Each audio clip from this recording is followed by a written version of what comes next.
principles of identifying a suitable marriage partner. The first one is the principle of knowing and being committed to your God-given purpose or purposes. The principle number one is the principle of knowing and being committed to your God-given purposes. And because we are saying we are referring to the book of Genesis chapter 24, Abraham's motivation was God and fulfilling his purposes.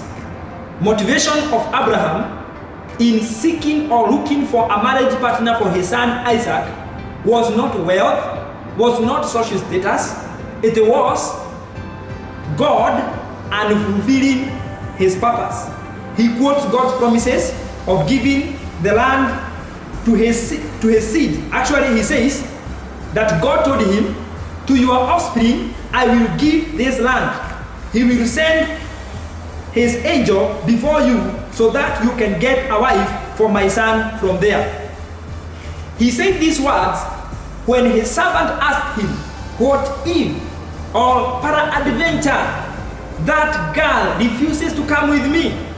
Then Abraham answers this question this way, that to you, the Lord had said to me, to your offspring I will give this land. And therefore, this God who said to me that will send his angel before you so that you can get a wife for my son. That is in verse 7. And Abraham's concern, as I have said, was not well. His concern was not well. His concern was not status. His concern was not finding a beautiful wife. But we are going to see later whether it is good to marry a beautiful wife or it's good to consider beauty. Yeah, but in this juncture I'm saying he did not consider, or his concern was not marrying a beautiful wife, but his concern was what God had told him. God had told Abraham that through Isaac's seed a nation would be born, and through a seed from his nation all the nations would be blessed.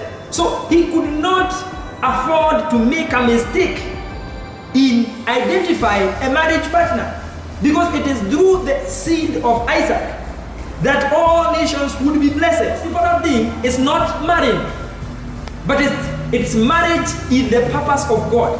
The work God called you to do will be greatly and inevitably be affected by the person you choose to marry.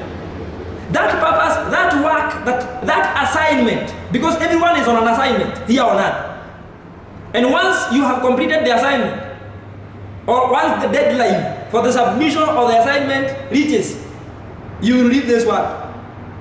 So that assignment, you need to complete it before the deadline. That is the grave, the day you will be buried, or the day you will die. So what I'm saying is that work that God gave you, that assignment that God gave you, will be greatly and inevitably affected by the person you choose to live with for marriage. Remember, most people spend most part of their lives in marriage. Yeah. For example, you marry at 22 or 23 or 24 or 25 or any other age, but most people marry around 20 to 30 years. And then they will live even up to 60, 70, others even 80. So you will spend more time in your marriage than before. So you need to make this decision very importantly or very cautiously. Abraham was primarily concerned about God and his purposes. He also declared confidently that God would guide the process, because he told the servant, the angel of the Lord will go before you, and he would send his angel to guide his servant.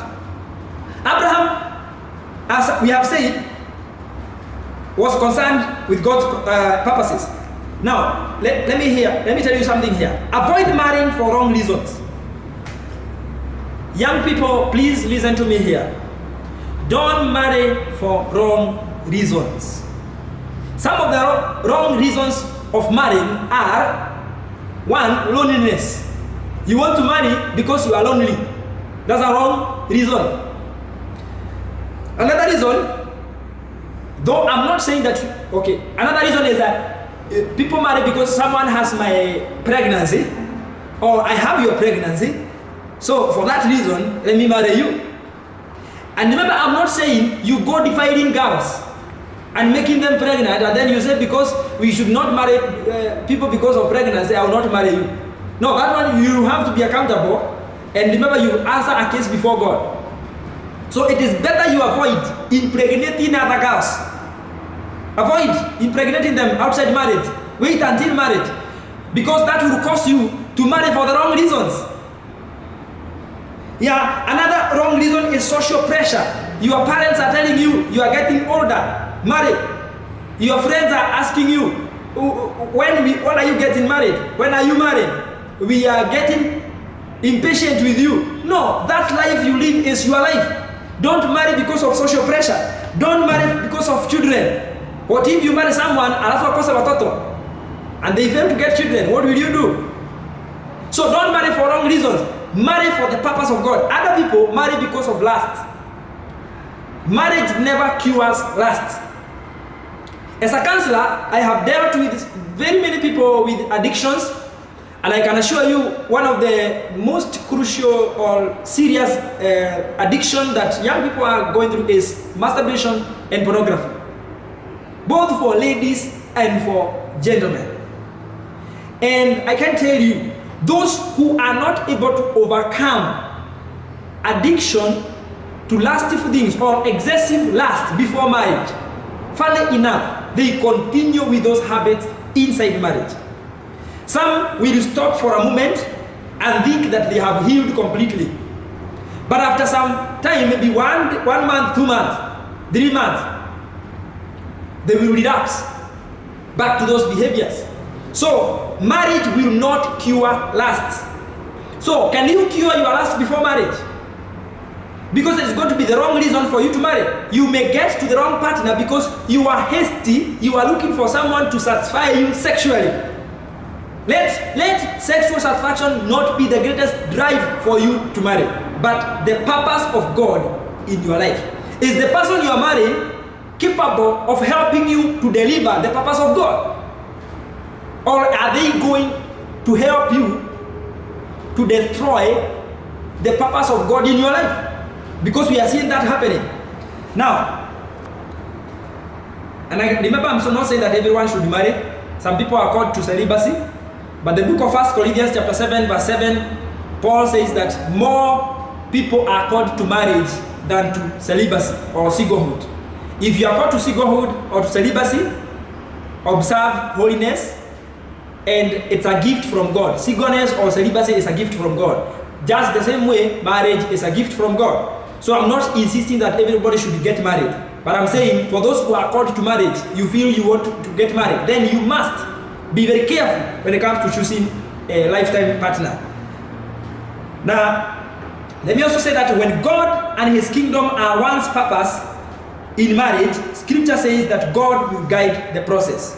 When God's kingdom and His purposes are the ones that are leading you in choosing a lifetime partner, God will guide your process. Because the book of Proverbs chapter 3 verse 5 to 6, as we all know, says, trust in the Lord with all your heart and lean not on your own understanding. In all your ways, this is the part I want you to listen to very carefully. In all your ways, acknowledge Him, and He will make your paths straight. If you don't acknowledge God in your ways, He will not guide your path, or He will not make your paths straight. But if you acknowledge God in your ways, He will make your paths straight. That's why I say, in choosing or identifying a lifetime partner, let God be the one guiding you. If you lead yourself, you may get to the wrong setting. Bible says somewhere in Ecclesiastes, I think, chapter 10, verse 15, I'm not sure whether it's 10, 15, but something like that. Bible says that a fool's work wearies him much, because he does not know the way or the route to the city. So do not do vain work, a lot of work that will lead you to the wrong city, or that will never get you to the right city. because you want to lead your ways. Let God lead you in choosing, identifying a marriage partner.